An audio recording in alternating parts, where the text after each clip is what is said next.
Sino naman ang hindi hahanga sa kagandahan ni Christine Hermosa, one of the most beautiful Philippine showbiz celebrity. Kaya nga tinawag siyang Diyosa ng Philippine showbiz. Alam niyo ba na once ay niligawan din siya ni Michael Bublé? Dahil sa pagkapanalo ng The Voice USA ni Sofronio Vasquez, ay bigla na lang lumitaw muli ang pangalan ni Christine Hermosa na tinatanong siya kung talaga bang niligawan ni Michael Bublé si Christine Hermosa, ang sikat na Canadian singer-songwriter. Ating alamin ang buong katotohanan kung bakit parang na-in-love sa kanya si Michael Bublé at anong meron kay Christine Hermosa na para bang lahat na lang yata ng lalaki ay mapapaibig niya. Ating alamin.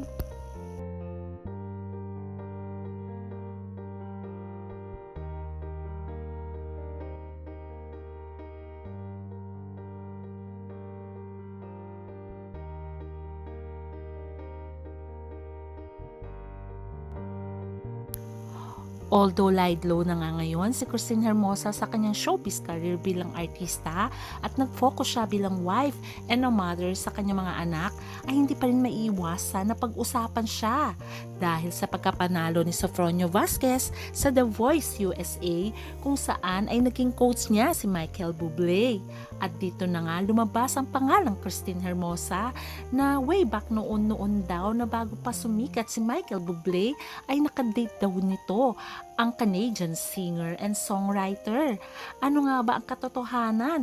At binulgar pa mismo ni Sofronio na talaga daw may connection si Michael Bublé sa ating Diyosa. Bago pa lang mag-asawa si Christine Hermosa, isa na siya sa pinakasikat na artista sa Philippine showbiz and one of the most beautiful celebrity. Kaya naman hindi magkakamali na hindi ka mapapalingon pag nakita mo siya at marami talagang mga lalaki ang humahanga sa kanyang kagandahan. Naging boyfriend niya sa totoong buhay si Jericho Rosales na love team niya din. Dahil sa kasikatan nila bilang love team at puro blockbuster ang kanilang pelikula at mega hit ang kanilang teleserye ay tinawag silang eco teen ng mga fans. Pero unfortunately sila ay naghiwalay. Until makarelasyon nga ni Christine Hermosa si Dieter Ocampo na nakasama din nila sa teleserye ni Jericho Rosales. Humantong pa nga daw sa secret marriage ang kanilang relasyon. Pero unfortunately, ang kanilang relasyon ay nauwi din sa hiwalayan dahil nga sa mga issues ni Dieter Ocampo na kesyo hindi boto nga ang nanay ni Christine sa binata. Dahil sa likas na maganda at napakabait ni Christine Hermosa ay hindi maiiwasan na pati foreigners ay mapapahanga sa kanyang kagandahan. At isa na nga dito ang sikat na Canadian songwriter na singer na si Michael Bublé. Ayon sa panayam dati ni Michael noong February 2005 ay naitanong sa kanya kung anong relasyon niya kay Christine Hermosa. Kung ating babalikan ang dating panayam at interview ni Michael about Christine Hermosa noong February 2005 ay nabanggit niya nga ang relasyon nila ni Christine at sinabi nga niya na magkaibigan lang sila at fan siya ni Christine. At ang sabi pa nga niya, "What do I have to say about her? I'm a friend and a fan, but there was never a romance." Ayon pa kay Michael, "There was never a sexual romance. I can promise you. As much I probably would love that, or any boy would, for that matter. I think she's a class act. It's hard, because she's a celebrity there and people have their own ideas about her, and this is or that, but she was never anything but kind and sweet and classy, and whoever ends up with her is gonna be a very lucky boy." Ayon pa kay Michael. O diba, grabe ang kanyang paghanga kay Christine. At ang sabi nga niyang lucky boy ay walang iba kundi si Oyo Boy Soto na asawa na ngayon ni Christine Hermosa at meron na silang 5 anak.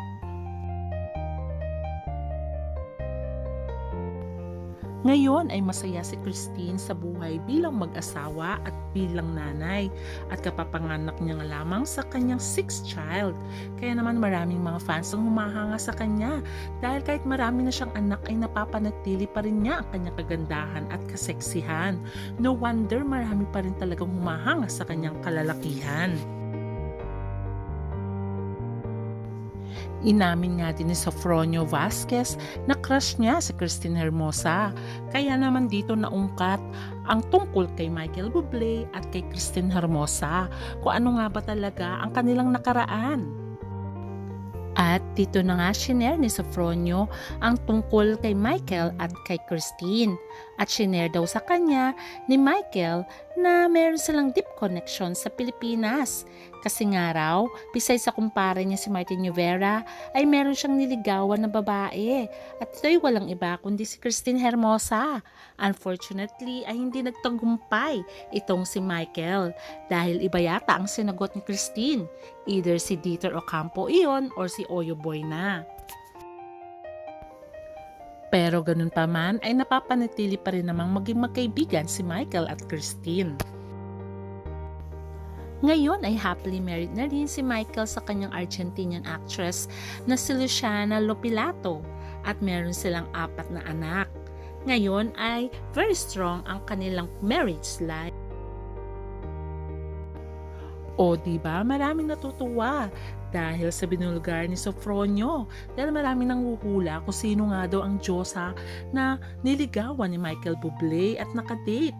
Ito pala ay walang iba kundi si Christine Hermosa at talaga namang hinangaan ni Michael Bublé ang dalaga at sinabi pa nga niya na wish niya sana ay maging sila. Kaso ay naging magkaibigan na lamang sila dahil meron yatang nagustuhan si Christine. At ang sinasabi baka nga si Dieter Ocampo iyon or baka si Oyo Soto. Siguro ay not meant to be. Pero ang importante ay magagandang words na sinabi ni Michael sa kanya. At hindi lamang yon, kaya naman mahal na mahal ni Michael Bublé ang Pilipinas, hindi lamang dahil sa Diyosa nating si Christine Hermosa, dahil nakita niya dito ang kagandahang loob at kagandahan ng ugaling Pilipina. At hindi lamang yon, nung nagsisimula si Michael Bublé sa kanyang karera bilang singer, ang Pilipinas ang unang humanga at tumanggap sa kanya.